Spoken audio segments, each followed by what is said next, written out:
Hey guys, it's a brave new Hollywood, and you are such good people.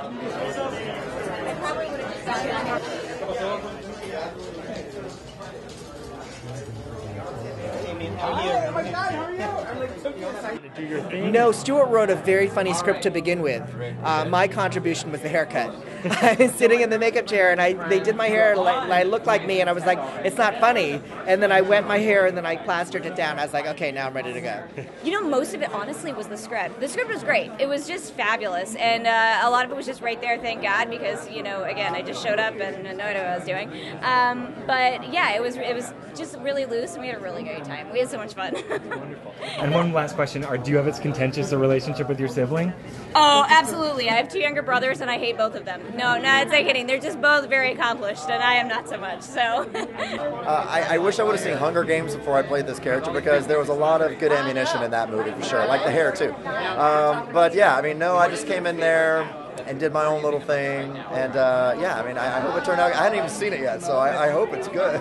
You know, I love comedies. They're my favorite genre of movie, that and horror. The cast was incredible too, so when they came to me with it, I was like, of course. And I just love the way this film came together. The fans got behind it first, and I think that's such a cool way to shoot a movie, because now we all know that people actually want to see it.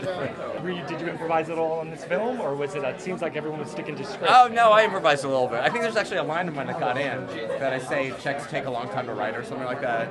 Sorry, David didn't write that. I think I improvised the word butthole, and I think the rest of it was all scripted. It was mostly with script. But I think I did add the word butthole, which I'm very proud of. Yeah, we actually both come from the Groundlings. We both studied the Groundlings and performed there. Yeah. And met there a million years ago. Careful. Yeah, a million years ago. Well, we came to work together mostly because we have a mutual. You have a cousin who's a friend of mine, which is how everything happens in show business. I know somebody who knows somebody, and you end up working together. Yeah, his partner Ryan was in my cousin's one of her very first films. She's also a filmmaker, and she's here, in fact.